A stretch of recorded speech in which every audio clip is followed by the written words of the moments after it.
नमस्कार। प्रश्नकाल में आपका स्वागत है। इस बार हमारे साथ में मौजूद है मध्य प्रदेश विधानसभा के अध्यक्ष स्पीकर साहब गिरीश गौतम जी। स्पीकर साहब, आपका बहुत बहुत स्वागत है इस कार्यक्रम में। सबको बहुत धन्यवाद। कार्यक्रम का नाम है प्रश्नकाल। ये विधानसभा के प्रश्नकाल से थोड़ा अलग है। यहाँ इसमें प्रश्नों का सिलसिला होता है, जवाब देने का पूरा मौका होता है, और ये कार्यक्रम जो है वो मध्य प्रदेश के हर जिम्मेदार शख्स के साथ में किया जाता है। विधानसभा का अपना प्रोटोकॉल है। प्रश्नकाल 1 घंटे का होता है। उसमें हर विधायक को सरकार से सवाल करने का, अपने क्षेत्र के विकास के बारे में बात करने का मौका मिलता है। यहाँ हम बात करेंगे तमाम आपसे जुड़ी हुई उन चीज़ों का जिनका ताल्लुक़ आपसे है। सबसे पहला मेरा सवाल आपसे ये है, चूँकि आप पॉलिटिकल फील्ड से हैं और मध्य प्रदेश की विधानसभा के सबसे सर्वोच्च पद पर आप हैं। 67 वर्ष की उम्र में आपको मौका मिला था, 68 वर्ष के आप हैं, तो यहाँ आते आते कहीं देर तो नहीं हुई सर? नहीं, कभी भी इस बात को मन के भीतर नहीं लाना कि कब हमको मिला कब नहीं मिला। किसी चीज़ के लिए कोई देरी नहीं होती है, इसीलिए अपने हिसाब से काम करते रहना चाहिए। जब वो उसको प्रकृति को मंजूर होगा, ईश्वर को मंजूर होगा, तभी अपने को मिलता है। इसीलिए कहा यह गया है कि कर्म से ज़्यादा प्रधानता किसी को दी नहीं गई है। भाग्य हमारा है, पर भाग्य होते भी कर्म के अभाव में कभी नहीं मिलता। उसका उदाहरण मैं देता हूँ आपको। घी है, हमारे कर्म में घी और भाग्य में घी लिखा हुआ है, पर उसके लिए दूध दुहना पड़ेगा, गर्म करना पड़ेगा, दही बनाना पड़ेगा, मक्खन निकालना पड़ेगा, गर्म करना पड़ेगा, तब घी मिलेगा। मतलब कि हमारे भाग्य में घी होते हुए भी हमको कर्म करना पड़ेगा। तो कर्म करते रहिए, धैर्य धरिए, धीरज धरिए, जब उसको मंजूर होगा तभी मिलेगा। इसलिए मैं इसको देरी नहीं मानता हूँ। तो अब आप संतुष्ट हैं कि आप जैसे अनुभवी राजनेता को, जो कई बार के विधायक रहे हैं, जिनके किसी न किसी पद पर होने की मांग लगातार कई बार उठी है, अब आप संतुष्ट हैं? नहीं, पद के लिए न मैं कभी असंतुष्ट था न संतुष्ट था। और संतुष्ट होने का मतलब होता है कि आपकी कार्य करने की क्षमता अब समाप्त होगी, क्योंकि आगे कोई विजन नहीं है जी। तभी तो हम संतुष्ट हो गए कि हमारा अब जितना जीवन था हमने जो करना कर लिया। अभी भी करने की इच्छा है, क्षेत्र के विकास की, लोगों के कल्याण की। अपनी तरफ से जो हो सकता वो ललक लिए काम करता हूँ, इसलिए काम के प्रति अभी संतुष्टि नहीं है। मध्य प्रदेश में जब भी विधानसभा स्पीकर नए आते हैं, वह हमेशा अपनी तरफ से प्रयास करते हैं कि कुछ ना कुछ नया किया जाए। सदस्यों के सुविधाओं के लिहाज से, उनके विशेषाधिकार के लिहाज से नया किया जाना चाहिए, व्यवस्थाओं के लिहाज से। आपने भी आते से ही नए प्रयास करने शुरू किए, और वो बहुत सारे नवाचार ऐसे हैं जिनकी वजह से मध्य प्रदेश विधानसभा को नई पहचान मिल रही है। आपने जो सलाहें दी हैं वो देश भर में उन पर चर्चाएं भी हो रही हैं।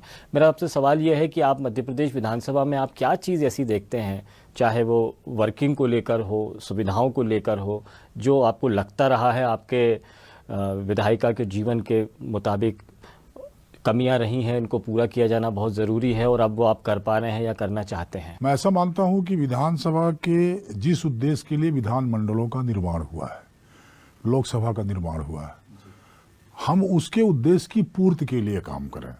इसलिए मैं विधानसभा को मैं वाद विवाद की जगह नहीं मानता, मैं संवाद की जगह मानता हूँ।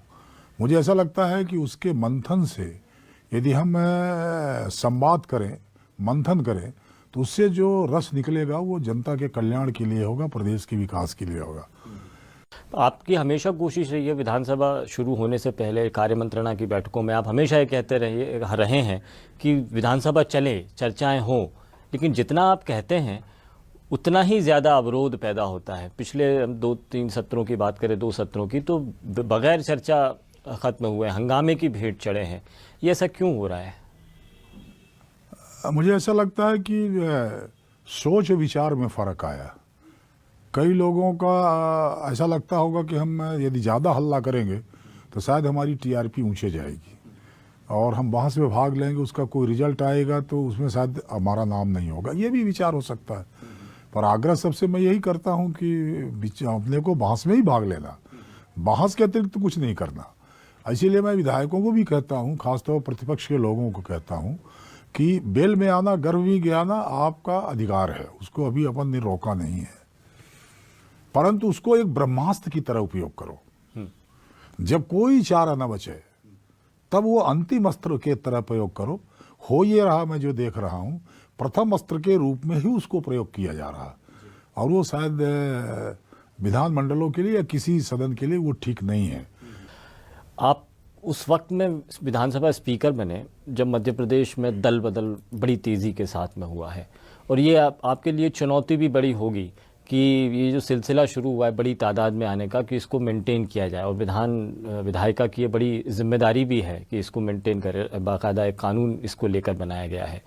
तो इस दौर में कई दफ़ा ऐसी स्थितियां आ जाती हैं, मौजूदा हालात में भी ऐसी स्थितियां हैं। सचिन बिरला विधायक की बात करें, सदस्य की बात करें, तो ये कहाँ है, कांग्रेस में है या बीजेपी में, पता नहीं है। कागज़ों में कांग्रेस में नज़र आते हैं और सार्वजनिक तौर पर कहीं बीजेपी में नज़र आते हैं। तो ये दुविधा की जो स्थितियाँ होती हैं दोनों ही दलों के लिए होती है, कि हालांकि किसी एक दल को इससे फ़ायदा भी होता है। तो ये स्थितियाँ उस वक्त से हैं जब से आप स्पीकर बने हैं, बड़ी तादाद में दल बदल हुआ, सरकारें बदली, उसके बाद में ये स्थितियां अभी भी बनी हुई है। तो ये आपको नहीं लगता ये एक चुनौती है? नहीं, उसके दो पार्ट में देखिए उसको। दल बदल का दायरा विधानसभा के निर्णय के लिए कौन सा है? कोई विधायकी से इस्तीफा देकर के विधानसभा से बाहर चला जाता है, हमारी सीमा से वो बाहर चला गया जी। फिर वो किस दल में जाता है वो हमारी जिम्मेदारी नहीं है, वो उसकी व्यक्ति की जिम्मेदारी है, उन दलों की जिम्मेदारी है जो उनको ले रहे हैं या जहां से वो जा रहे हैं, क्योंकि हमारी उसमें कोई भूमिका नहीं। जैसे आपने जिक्र किया सचिन बिरला का, एक गोविंद सिंह जी जो कांग्रेस के सचेतक, उनका आवेदन मेरे पास आया था, उसमें कानूनी त्रुटियां थी, उन त्रुटियों के आधार पर मैंने उस आवेदन पत्र को निरस्त कर दिया। प्रारंभिक सुनवाई के योग्य भी नहीं पाया, मैंने उसको खारिज कर दिया, क्योंकि उसके कुछ कंडीशंस हैं, कुछ शर्तें हैं, उन शर्तों के आधार को देख करके हमने उसका जुडिशियस फैसला किया, ऐसा भी नहीं न्यायिक फैसला करते मैंने उसको खारिज कर दिया। एक स्पीकर होने के नाते ये आप पर भी एक ये शक बना रहता है कि आपके ऊपर, कि मैं अपनी ये इस विधानसभा के सदस्यों को एकजुट होकर कैसे रखूं, इतना मनमुटाव ना हो जाए कि वो दल बदल का रूप ले ले या विस्फोटक स्थितियां निर्मित कर दे। तो ये कुछ इस तरह का दबाव है, लगता है आप? नहीं, मेरे ऊपर कोई दबाव नहीं, क्योंकि जो आसंदी में जब बैठते हैं, माने स्पीकर की हैसियत से जब बैठते हैं वहाँ, या उस भूमिका में जब काम करते हैं, हमारी भूमिका केवल इतनी है कि विधानसभा का संचालन ठीक से हो, उसमें आने वाले सदस्यों के मान सम्मान को किसी तरह की ठेस नहीं पहुंचे, उनके अधिकारों का कंप्लीटली अनुरक्षण हो, किसी तरह के उनके संरक्षण की आवश्यकता होती वो देने की हमारी जिम्मेदारी। बाकी ये दल बदल होता वो कानून के भीतर है, कानून में वर्णित है कि कैसे दल बदल होगा, फिर उसमें क्या कार्रवाई करना है वो लिखा पढ़ी में है, सब कानून नियम बने हैं उसके, तो उसके हिसाब से अपन करते हैं उसको। स्थितियां ऐसी भी हैं जो दिखते कहीं हैं होते कहीं हैं, ऐसी स्थितियां विधानसभा में लंबे अरसे से चली आ रही हैं। अब वो दो तीन चीज़ों को तो अपने को स्वीकार करना पड़ेगा। राजनीति में नैतिक क्षरण हुआ, इसको कोई अस्वीकार नहीं कर सकता है। कारण कई लोग गिनाते हैं कि हम जनता, अच्छा हर काम तो जनता के लिए कर रहे हैं ना, तो जनता के हितों के लिए हमको ये अच्छा लगा, हमने इसलिए ये किया। परंतु जनता तो सब कुछ जनता करती है ना, तो जनता के फैसले से ही जब वो चुन करके आते हैं तो ये तो मानना चाहिए कि उनके कदम को जनता ने मोहर लगा करके वापस किया है। तो फिर कैसे गलत किया उन्होंने? जनता मोहर लगा रही, सब कुछ जनता ही का है, तो फिर अपन ऐसा मानते हैं कि जनता को ही निर्णय किया जाना चाहिए। लोकतंत्र के भीतर जनता को ही निर्णय करने का अधिकार है, कम से कम विधानमंडलों के लिए उसके निर्णय को ही मानना चाहिए अपने को। जो पिछले आपके अनुभव रहे हैं, तनाव इतना ज़्यादा रहा दोनों दलों के बीच में, पक्ष विपक्ष के बीच में, आने वाला बजट सत्र अभी से ही इशारे ऐसे होने लगे हैं कि चलेगा कि नहीं चलेगा, तो ये अब इसको ठीक करने के लिए आपको कुछ एक्स्ट्रा प्रयास करने पड़ रहे हैं? नहीं, दो तीन चीज़ों को मैं प्रयास कर रहा हूँ। एक तो इससे मानिए कि जैसे ध्यानाकर्षण 125 आए अभी तक, माने 28 से ध्यानाकर्षण लेना चालू किया जी, तो 125 ध्यानाकर्षण आ गए। जिस दिन से हमने ध्यानाकर्षण खोला 2 दिन के भीतर 125 ध्यानाकर्षण आ गए। तो मुझे ऐसा लगता है कि ये जो इस तरह के प्रस्ताव लोग पेश कर रहे हैं अपनी बहस के लिए, तो उनकी इच्छा है कि विधानसभा चले, और मेरे लिए यही महत्वपूर्ण है कि वो यदि चाहते हैं विधानसभा चले और मैं बैठा हूँ चलाने के लिए, तो अपेक्षा तो यही करता हूँ कि विधानसभा चलनी चाहिए, चलने से ही सबका फायदा। मैंने विधानसभा के पहले दिन से, जिस दिन से ये लगेगा, प्रयास ये कर रहा हूँ कि 1 घंटे अतिरिक्त समय मैं दूँ, उसको सीनियर विधायकों को बुलाऊं, जैसे नए लोग जो आते हैं उनको 1 घंटे का अवसर दूं कि वो उनसे ब्रीफिंग करें, उसको वो प्रश्नों को पढ़ करके कैसे हमको पूरा पूछना है, तो एक ब्रीफिंग का काल एक घंटे का रख रहा हूं, और मैं समझता हूं कि उससे ज़्यादा से ज़्यादा सुधार होगा, क्योंकि विधायकों का जो प्रशिक्षण वर्ग होता वो कर नहीं पाया मैं, कोरोना काल है, इसलिए नए नए विधायकों को शायद उस तरह का जैसा अनुभव होना चाहिए वो अनुभव नहीं है। तो एक अनुभव का ही काम होगा ब्रीफिंग के माध्यम से, और शायद तब मैं ज़्यादा सफल हो सकूंगा कि वो सीधे पूरक प्रश्न पूछेंगे और उसका उत्तर सीधा आएगा, तो मैं ज़्यादा विधायकों का प्रश्न ले सकूंगा। आपकी कोशिश तो है विधायकों को जागरूक करने की कि आप प्रशासनिक पकड़, अपनी क्षमताएं दिखाने के लिए अपने ज़्यादा से ज़्यादा वक्त दें, सदन को चलने दें, लेकिन आमतौर पर ऐसा होता नहीं है सर। मनमुटाव, तनाव, अपने आप को आगे बढ़ाने का, कभी राजनीतिक दलों से ऊपर से प्रेशर भी आ जाता है कि शोर शराबा करना है, हंगामा करना है, अपनी बात को रखने के लिए किसी भी हद तक जाना है, नारेबाजी करनी है, तो इसमें भेंट चढ़ रहा है। इस बार आप क्या कुछ सख्ती लाने के मूड में भी हैं? लोकतंत्र में सख्ती का कोई स्थान नहीं है। यानी यदि हंगामा हो रहा है, शोर शराबा हो रहा है, तो कोई रोका नहीं जा सकता, आप ये एक मजबूरी भी बता रहे हैं? नहीं, मजबूरी तो अपने उसको न कहें तो ज़्यादा अच्छा है। जैसे उसके कानून के भीतर ये है कि हम विधायकों को बाहर कर दें और फिर बचे हुए लोगों से बहस करावें, तो क्या लोकतंत्र के लिए अच्छा होगा? नहीं होगा। नियम है उसका, विधानसभा हम निर्बाध गति से चला सकते हैं, पर कुछ लोगों को बाहर बैठा करके फिर विधानसभा चलाएंगे, उसका महत्व क्या रह जाएगा? अक्सर ये देखा गया है, जब कांग्रेस की सरकार आई थी तो जो बीजेपी अभी पहले अपील किया करती कि भाई शांत रहिए सत्ता पक्ष में रहते हुए, फिर बीजेपी ही विपक्ष में होते हुए हंगामा करने लगी। फिर ये हुआ कि सरकार में जो कांग्रेस थी वो कहती कि सदन चलाइए आप विपक्ष में रहते हुए, बीजेपी को कहा करती थी। अब कांग्रेस खुद हंगामा करने पर आमादा है। तो ये वाइसा वर्षा सत्ता में रहने वाले को ही लगता है सदन चले, विपक्ष में रहने वाले को कभी नहीं लगता है। नहीं तो उसको ऐसा भी देख लीजिए ना कि सत्ता पक्ष या विपक्ष मानिए ना, दल मत मानिए, फिर जी भाजपा कांग्रेस मत मानिए। सत्ता पक्ष का अपना धर्म है, विपक्ष का अपना धर्म। ये मैंने इसलिए कहा कि वही चेहरे, वही आवाजें, वही लोग जो पहले बदल जाते हैं पक्ष से विपक्ष में आते हैं।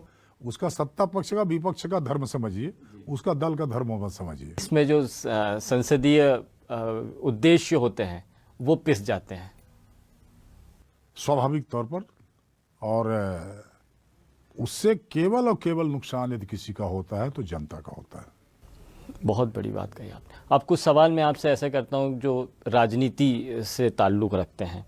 सर, आप बीजेपी से आपका नाता है और बीजेपी में ये कहा जा रहा है कि ये पीढ़ी बदल का वक्त है, तो आपको डर नहीं लगता सर? नहीं, कोई डर नहीं लगता। किस बात का डर? पीढ़ी बदल रही है, नई पीढ़ी को वापस आना है। हम कहते हैं कि संस्था नहीं बदले, हमको बीजेपी नहीं बदले, प्रकृति बदल देगी। मनुष्य एक जीवन का समय लेके आता है, और इसीलिए मैं अकेला व्यक्ति हूं जो अपने विधानसभा में भाषण करता हूं। कितना भी प्रेम हमसे करो, कितना भी कुछ कर लो, अपने को भगवान से डरना। तुम लाख चाहो कि हम विधायक बना के रखेंगे, शायद ईश्वर को मंजूर नहीं होगा तो तुम हमको वोट नहीं कर सकते हो। वो धरती में ही नहीं मुझे रहने देगा, तो क्या कर लोगे, कैसे वोट करोगे? इसलिए जो समय अपने को मिला है उसमें तुम्हारा काम कर सकूं, यही मेरा उद्देश्य है। कहीं यही वजह तो नहीं है कि 68 वर्ष की उम्र में भी आपको अपनी सक्रियता साबित करनी पड़ रही है? आप साइकिल से घूमे पूरी विधानसभा, मैंने देखा 68 वर्ष की उम्र में लोग घर बैठकर लोगों से लोगों कहते हैं कि आइए मुझसे मिलने आइए। आप साइकिल लेकर पूरी विधानसभा, पूरे देवतालाब विधानसभा क्षेत्र में आप घूमते हुए नजर आए। और आखिर के दिनों में जब मैं 2-3 दिन आपके पास में रहा तो मैंने देखा थकान भी नहीं है, शिकन भी नहीं है आपके चेहरे पर। तो ये कहीं वो पार्टी को ये बताना तो नहीं था कि मैं अभी भी सक्रिय हूँ, सक्षम हूँ, जनता के बीच में रहकर लड़ाई लड़ने को तैयार हूँ? मैं तो 68 साल का हूँ। आज अखबारों में एक बड़ा समाचार है, एक 82 साल की महिला 3000 किलोमीटर साइकिल की यात्रा पर निकली है, आज ही समाचारों में है। तो 68 साल 82 साल में बड़ा फर्क है, और ये मेरी आदत में है। कोई इस कारण नहीं कि मैं 68 साल का हो गया इसलिए निकल रहा हूँ। हर सत्र मैंने हर 5 साल के भीतर एक बार साइकिल से पूरे विधानसभा का दौरा करता हूँ। 2010 में किया, 2017 में किया। जब भी अपने को अवसर मिलता तो एक पंचवर्षीय में एक बार जरूर दौड़ा करता हूँ, और दौड़ा करके तमाम जगह जगह जा करके लोगों से मिलना। और आप अब 2 दिन तो थे, आप देखा होगा किस तरह से हुजूम इकट्ठा होता था। तो इस बात का ही द्योतक था कि हमारे उस जो मैं कार्य कर रहा था उसका जनता समर्थन कर रही थी कि आप ठीक आए हो इस माध्यम से। मैंने अपने भाषणों में जहाँ मैं आमंत्रण करता था तो उनसे 10 रुपए मांगता था। तो पहले तो जनता चौंक जाती कि 10 रुपए क्यों मांग रहे। हमने कहा 10 रुपए हमको देने को तैयार हो तो सब बोलते थे कि हाँ बिल्कुल तैयार है, बल्कि कई लोग तो कैश निकाल लेते थे। तो मैं ये कहता था कि 10 रुपये आपका नगद नहीं चाहिए, 10 रुपये आपके मोबाइल में हमारे लिए सिम का खर्चा चाहिए। अपने 10 रिश्तेदारों को 1 रुपये में जो टाक होता है, 10 रिश्तेदारों को, 10 पहचान वालों को टेलीफोन कर दो कि गिरीश गौतम की साइकिल का समापन 31 तारीख को देव तालाब में हो रहा है, उस अवसर पर आपको रहना है, केवल इतना कर दो। और उसका परिणाम निकला कि हमको लगता है करीब 40 से 50 हजार टेलीफोन लोगों को सूचित किए गए होंगे कि ये हो रहा है। और काफी भीड़ भी थी और उसका परिणाम ये निकला कि आपने भीड़ स्वतः देखी किस तरह से भीड़ आई है। तो एक ये प्रयोग है, ये भी एक माध्यम है। मोदी जी वैसे भी डिजिटल में कितना भरोसा करते हैं, उसके माध्यम से कितने लोगों से जुड़ते हैं, तो वो भी एक तरीका है। यही सवाल मैंने जब अमित शाह जी से पूछा था राष्ट्रीय अध्यक्ष रहते हुए, तो उन्होंने इनकार कर दिया कि ये 75 वर्ष का कोई फॉर्मूला नहीं है, विशेषाधिकार हो सकता है मुख्यमंत्री का। नहीं, फार्मूला ना भी हो तो भी अपने को हटना चाहिए, मैं ऐसा मानता हूँ। विंध्य को आप उपेक्षित मानते हैं साहब? नहीं, बिल्कुल नहीं।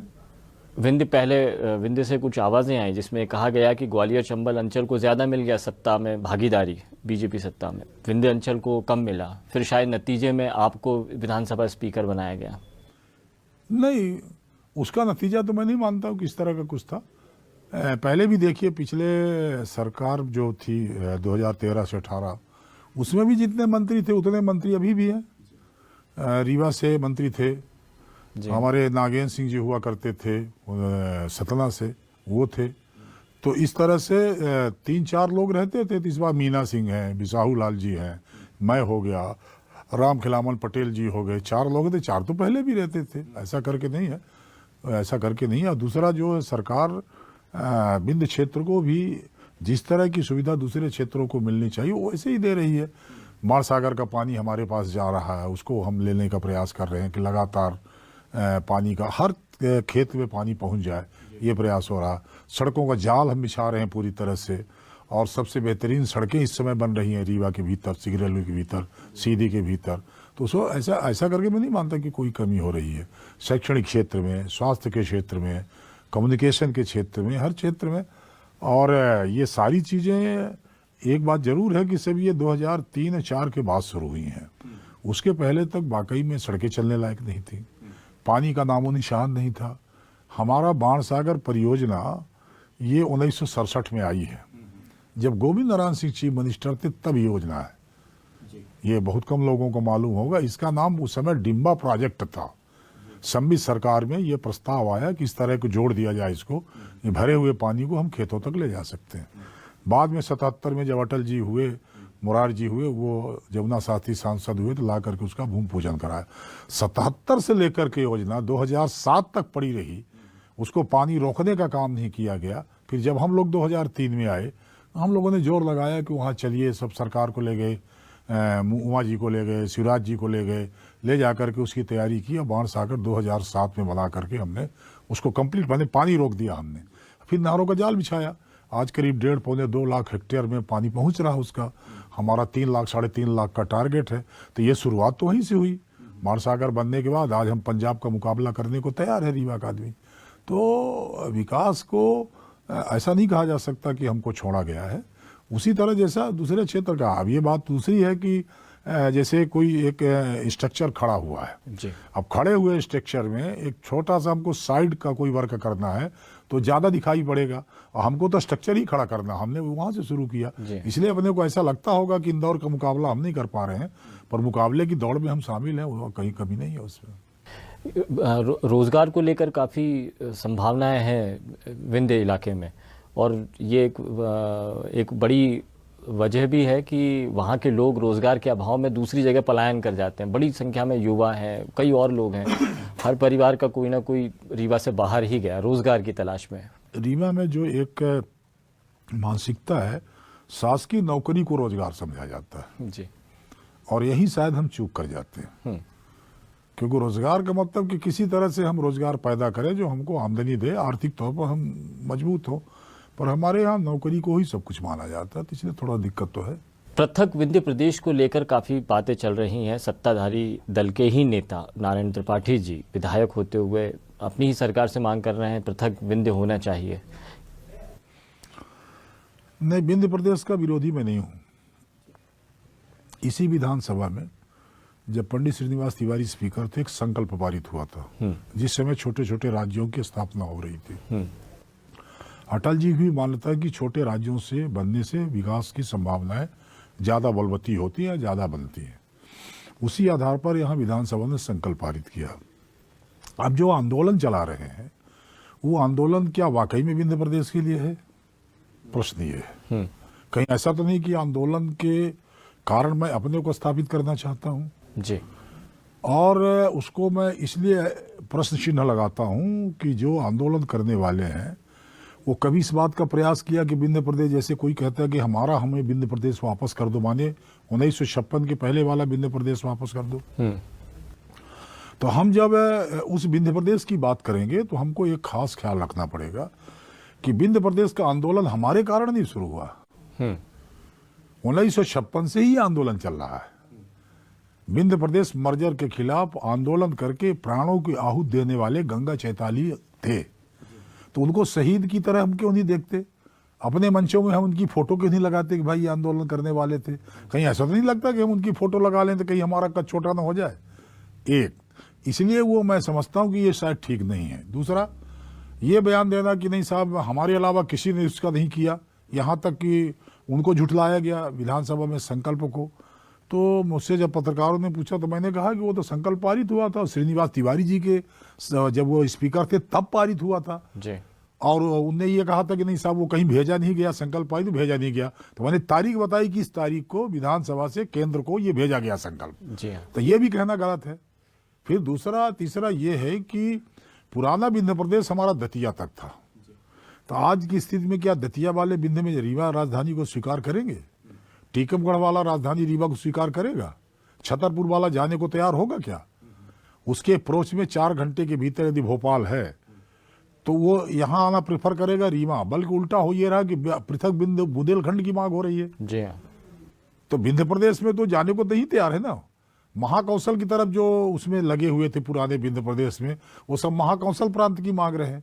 तो कोई यदि इस तरह का काम करना चाहता तो एक बार समग्र रूप से सबको बुला करके बैठ करके बातचीत तो करनी चाहिए।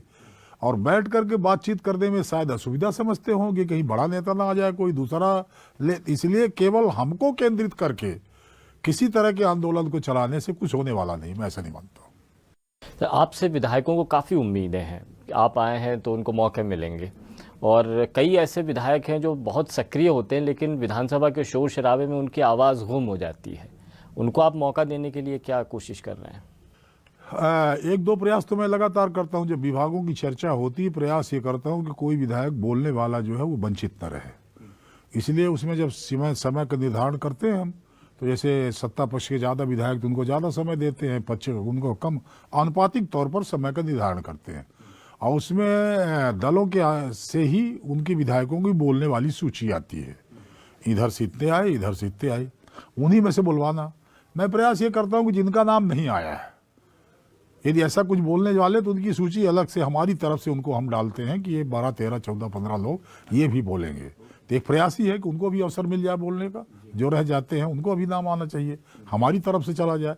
समय भले हमको बढ़ा देना पड़े, 1 घंटा बढ़ा देंगे, पर हम वो कर लेते हैं उनको। तो ये प्रयास करते हैं। दूसरा ये है कि जो हमारे यहाँ समितियाँ हैं, जो विधानसभा 12 मासी जिसको अपन 24 आवर्स जिसको असेंबली कहते हैं। जी हाँ। विधानसभा तो सत्र आता है चला जाता है, समितियां 12 मासी काम करती हैं। समितियां मिनी विधानसभा कहलाती हैं। जो काम शेष रहते हैं उनको निपटारा करने का काम समितियां परीक्षण करती हैं, जांच करती हैं, अधिकारियों की साक्ष्य लेती हैं, अपना प्रतिवेदन तैयार करती हैं, प्रतिवेदन के आधार पर विधानसभा कार्रवाई करती है। माने वो हमेशा काम करने वाली समितियां। कई बार जो ध्यान में आया है वो ये है कि राजनीतिक कंपल्सन के तहत उसमें विधायकों के नाम डाले जाते हैं, क्योंकि निर्वाचित होती है, नामित होती है। तो जो हमारी वित्तीय समितियां हैं, जैसे लोक लेखा हो गई, एस्टीमेट हो गई, इस तरह की जो समितियां 5-6 है, उसमें से निर्वाचन होता, फार्म भरे जाते हैं और वोट तो नहीं पड़ता, पर समानुपाती के आधार पर वो निर्वाचन उनका हो जाता है। और बाकी समितियां उससे होती है, नामित होती हैं। अब उसमें कई बार ऐसा लगता है कि हो सकता है कोई कंपल्सन हो, ऐसे विधायकों का नाम भेजा जाता है उसमें जो कभी भी एक भी बैठक में समितियों में नहीं आते हैं। उससे हमारे कोरम के अभाव हो जाते हैं, हमारी बैठकें नहीं हो पाती हैं, जी हाँ। अधिकारी साक्ष्य में आते कोरम के उसको साक्ष्य नहीं ले पाते हैं। इसलिए मैं इस बार राजनीतिक दलों से आग्रह कर रहा हूं कि जो विधायक रुचि रखते हों और जो सक्रिय हों, केवल उन्हीं का नाम भेजिए, जिससे समितियों में ये कोरम के अभाव वाले संकट से मैं निकल सकूं और समितियों को प्रभावी ढंग से काम करने का अवसर मिल सके। इसलिए ये भी इस बार कर रहा हूं कि आप जरा इसको ध्यान दीजिए, क्योंकि अभी तो सदस्यों को नामित करने का अधिकार स्पीकर को है कि वो बीच काल में भी किसी सदस्य को किसी समिति में नामित कर सकता है, परंतु ये नौबत नहीं आवे, निकालने वाली नौबत नहीं आवे। उसके वो वहीं से यदि नाम आ जाए तो उससे अच्छा क्या हो सकता है। हमारी सक्रियता, हमारी रुचि के आधार पर समितियों में दिया जाए विधायकों को, तो सक्रियता से काम करेगा, रुचि से काम करेगा, तो विधानसभा का ज़्यादा काम होगा। अब वो फिर से वक्त आने वाला बजट सत्र, इसमें पूरी संभावनाएं हैं कि दोनों राजनीतिक दल अपना अपना वजूद बताने के लिए अभिव्यक्ति की स्वतंत्रता को आधार बनाते हुए सदन को शोर शराबे में तब्दील कर देंगे। तो ये लग रहा है कि आपका सरदर्द बढ़ने वाला है। नहीं, हमारा भी सरदर्द नहीं, पूरे प्रदेश का सरदर्द होगा। विधानसभा में शोर शराबे के कारण बंद होने वाली विधानसभा से केवल हमारा सरदर्द नहीं है, पूरे विधानसभा का, पूरे क्षेत्र का सरदर्द माना जाता। क्योंकि आप एक चीज़ ध्यान में रखिए, विधानसभा को आज भी लोकतंत्र के भीतर हम सब जो उसके भीतर आते हैं या जो आने का प्रयास करते हैं, एक ही रट लगाए रहते हैं, जो ओम नाम जाप करते हैं। विधानसभा हमारे लिए मंदिर है, लोकतंत्र का मंदिर है। लोकसभा हमारे लिए लोकतंत्र का मंदिर है। हर विधानसभा लोकसभा में जाने का प्रयास करने वाला या आने वाला एक ही भाषण में कहता है कि लोकतंत्र का मंदिर यदि कोई है तो ये है। तो मंदिर की अस्तित्व को बचाए रखने की जिम्मेदारी पुजारी की होती है।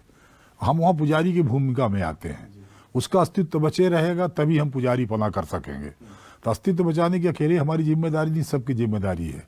और इतना सबको ध्यान रखना चाहिए कि मंदिर का पुजारी गड़बड़ हो गया तो धर्म के प्रति आस्था लोगों की कम होती है, उसी तरह से यदि इसकी प्रतिष्ठा गई तो इसके प्रति भी आस्था लोगों की कम होगी।